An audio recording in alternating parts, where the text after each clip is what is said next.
Good morning po sa inyo lahat. So bukas lang muna tayong bintana kasi bukas ko lang din ng aircon. Medyo malayo-layo yung nilakad namin ngayon. Hindi lang ngayon, mga 2 araw na kasi ginagawa yung kalsada namin, no?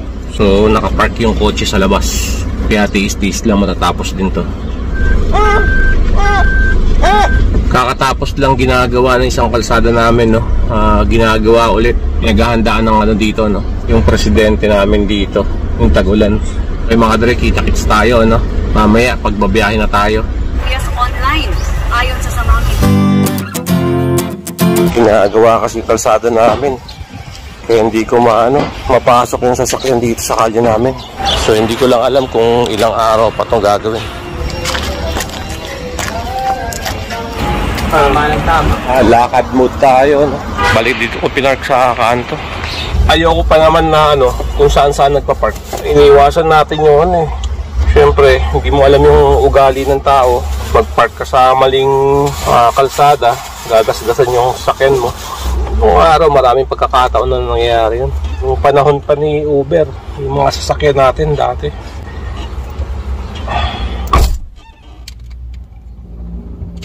Kaya nadala na rin ako mag-park sa mga ibang lugar. Time check tayo, 11:13. So ganitong oras tayo bumabiyahe, no? Pag naghahatid sundo tayo ng anak ko. Bali hindi pa tayo maandar, no? Waiting tayo ng booking dito sa kanto ng namin, kung saan tayo nag-park. Bali nag-iba tayo ng pwesto, no? Kasi may pumasok sa atin, Joyride. Alam nyo kung gaano kalayo yung pick-up sa Joyride? 6.4 sa pagkatanda ko kilometer yun, no? Grabe, ang layo. So kakapasok lang din ng booking dito sa Grab natin. 3 kilometro naman yung layo sa pick-up location. Pag alas 12 na, nakatanggap tayo ng booking. So malamang sa malamang gagabihin na naman tayo ngayong araw, mga dre, sa pagdadrive. Ganyan lang kalapit yung fill-in-vest sa amin. Mga lang, 3 minuto lang o 2 minuto lang. Medyo nahihirapan ako, mga dre. Mag-ipon nga pala ng yung gagamitin natin sa pag-camping natin, no? Saka kinakabahan din ako na mag-solo camping. Kasi base sa mga napapanood ko, kahit lalaki tayo, no? Kaso nga lang sa ibang bansa yun, sa Amerika. Saka wala siya sa no? Wala siya sa loob ng camping site. Siguro pag nabuo ko na yung natin, hindi nakakabot 1 linggo siguro o 2 linggo, na tayo. Magka-camp na tayo, no? Para may iba naman yung natin, hindi puro pagmamaneho. Siyempre, sino yung kasama natin? Yung 2 anak ko, saka asawa ko, no? Pero pinoproblema ko pa rin yung mga gastos, medyo malaki-laki. Hindi pa ako nakakabili na power station. Doon natin sasaksak yung mga kailangan nating appliances, katulad ng electric fan, yung mga ganun. Bibili pa rin ako ng tent para dito sa kotse, no? Pero dito kami matutulog sa loob ng sasakyan. Medyo marami na rin ako nabili. Hindi ko na rin tinignan kung saan yung drop-off na to. Basta nasa 400 plus pagkakita ko kanina. Kahit malayo naman yung natin, drop-off natin, basta umaga, no problem yun. Huwag lang tayo abutin ng hapon tapos malayo yung drop-off. Nako, hindi natin mapipick up yun. Grabe, ang daming motor. Yung araw, silang motor lang makikita mo sa kalsada. May kakababa lang sumakay sa atin, no? Sa fill-in-vest. Bali, ito yung binayaran niya, no? Kinausap tayo ni ate. Wala daw siya 4 pesos. Sabi ko, okay lang yun. 600 na lang yung binayad sa atin. Dito nga pala yung drop-off natin.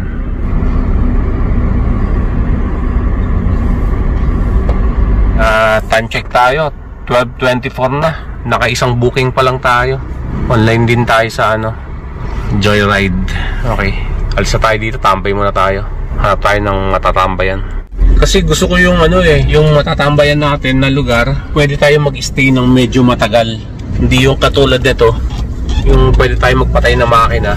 Pag walang booking na pumasok, okay lang magtambay tayo doon, walang sisita. Hassle din, no? Natapon yung tubig natin dito sa upuan. Dami pa namang tubig dun. Siguro mga 3 litro yata yun. Yung baon nating tubig natapon, naubos lahat. Init ng panahon ngayon. O dito na tayo, no? Malapit sa Balete Drive. Okay, buti nakalilim tayo dito. Bale siguro dito na muna tayo kumain. Dito na rin tayo tatanggap ng booking. Tara mga dre, kain mo tayo. Ito ulam natin. Alright mga dre, kain mo tayo habang naghihintay ng booking, no? Okay mga dre, may kakapasok lang na booking kay Grab. Hindi pa tayo nakakain ng tubig. Bachi na tayo.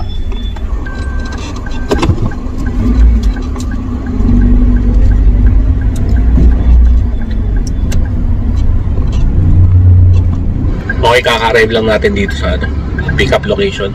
Yun yata yung sasakay. Sabi nakaharang yung mga bato. Hindi ka pwedeng tumabi. Hay, okay lang, marami ng paradahan dito, no? Saan tayo pwede mag-ano dito at tumambay. Maleti yung pangalawang booking natin.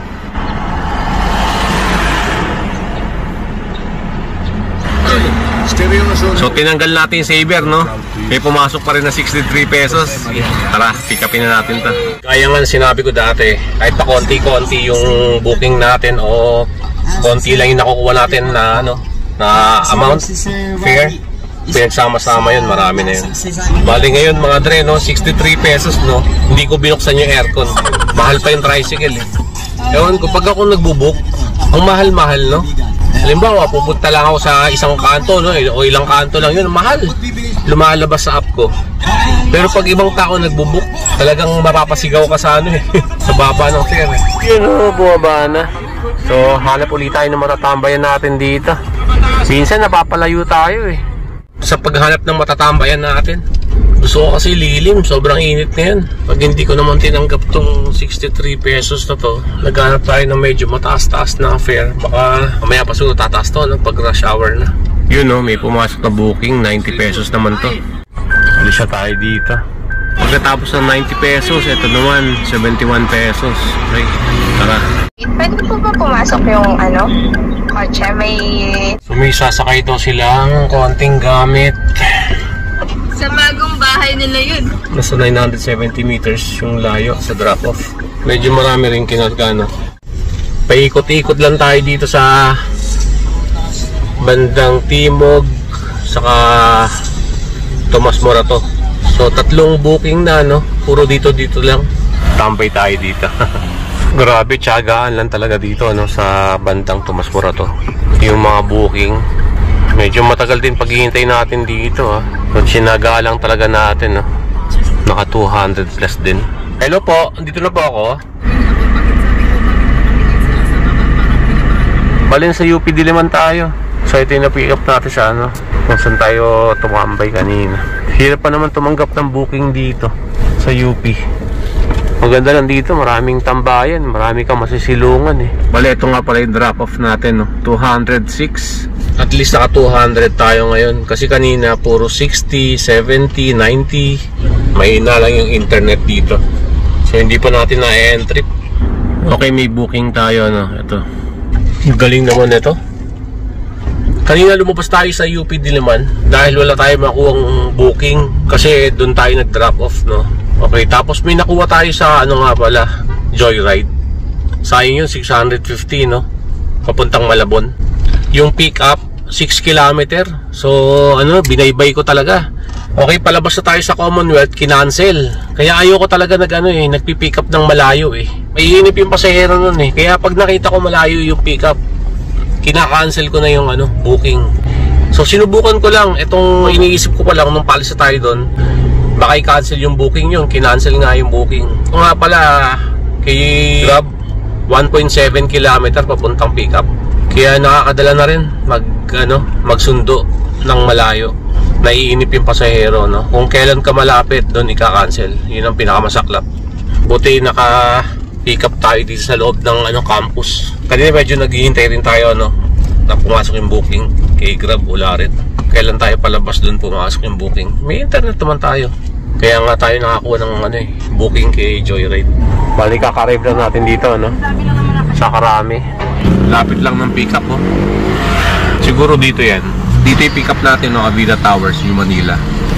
Tapos papuntang dyan yung drop off sa Taguig yata. Bali na sa Taguig na nga tayo, naipit tayo sa traffic. Time check tayo 5:58. Kailangan natin magpaipit sa traffic para may kikitain tayo. Kasi ganitong oras may mga booking tayo, eh. Kanina kasi, sobrang tumal ng biyahe natin. Alas walang nagbubook. Gumamit ako ng my set destination papuntang ng SM San Lazaro. Baka kasi magawi tayo ng papuntang Las Piñas, no? Kanyaki. Para hindi na tayo nagka-cancel ng booking. Maganda na kasi yung ratings natin eh. 5 na, no? Para medyo mataas-taas yung mabibigay sa ating loan. Cash loan ni Grab. Hindi naman tayo nag-loan ng mataas. Yung kaya lang natin bayaran. May nga pala tayo, pick up tayo ngayon. Hindi ko natingnan kung saan to. Basta kung saan natin i-set destination, malamang sa malamang papunta doon.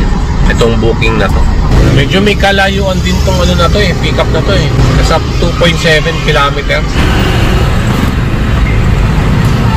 Angan natin maipit sa traffic para magka-booking. Sa Vista Mall natin pipick upin. Wala pa yatang 2K yung natin ngayon eh. Biyahe natin ngayon. Sabagay, mag-alas 12 na yung alis natin sa bahay. Pero pag mga alas 8 alis natin sa bahay, ganitong oras, uwian na. So umaga kasi maraming booking. Pero pagdating ng tanghali, wala ka ng matatanggap na booking. Mga malapitan na lang yun. So plano ko kanina nga pala, mga 7 PM, dun tayo magsiset destination na pauwi. Sabagay, hindi pa naman tayo uuwi ngayon, mga 7. Pagka hatid natin ito, siguro pwede na tayo mag-set destination para hindi na tayo abutin ng gabing-gabi. Kailangan mga 9 o'clock ando na tayo sa bahay para all goods, diba? Itong fare na to, hindi naman ganun kataasan. Nasa 200 plus lang. Maganda sana pag mga 500 kada drop off, 500. Dito yung pasahero maghihintay. Sana tama nga yung pinin nila. Kung sasabihin no show to layo ng pinanggalingan ko. Alos 3 kilometro. So dito na tayo sa Pasig. Daming pwedeng tanggapin na booking dito kay Joyride. Gumamit na tayo ng my set destination pa uwi. Time check tayo 6:50. So tamang oras lang para sa paggamit ng my set destination. Ganito yung talaga, yung mga traffic talaga na oras eh. Yun may booking 200 plus din. Paano tayo makaka 2 plus nyan kung 200 yung bibigay mo sa akin? Tapos 3.5 km. Layo. Kahit gusto pa natin bumiyahe, time check tayo 8:03. Nung nagsimula tayo bumiyahe kaninang umaga ng tanghali pala, mga 11 plus na yun. O nakamagkano lang tayo ngayong araw, Siyempre ayaw naman natin magpuyat, Ang hirap nagmamaneho ng puyat. Wala lang tayong ihahatid na anak ko bukas sa school. So ngayon, pauwi na tayo ng bahay. Magpapagas muna ako. Ito lang kinita ko, mga dre. Hindi ganun kalaki. Wala tayong magagawa, mga dre, kung hindi bumawi na tayo sa susunod na araw.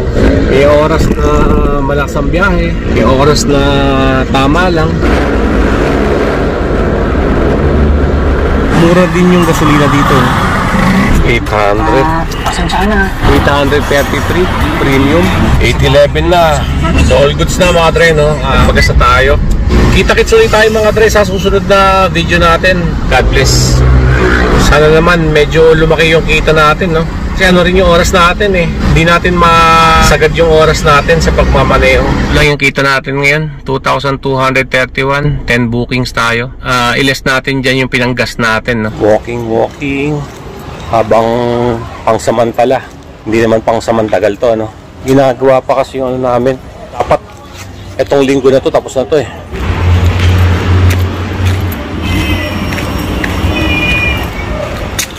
Ay, patapos na to. Nakasemento na eh. Okay, mga dre, dito kami sa Canto Pares, Sa Lilac. Pinakain tayo ni Wifey kasi sinamahan ko siya. So naghahabol din kami sa oras, Magsusundo pa kami sa anak namin. Sobrang galante ni Wifey, bagong sweldo, nilibre tayo ng sabaw. Papainit lang. Tapos alis na kami agad. Kano yung sabaw? 2 piso. Nakakaya naman. Yung hiya ako. Balay, hinaantay pa namin yung main dish. Gutom na gutom siya, Gusto mo pa sabaw? Oh. Ayoko na.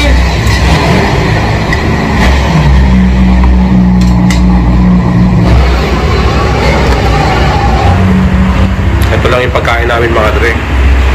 Breakfast.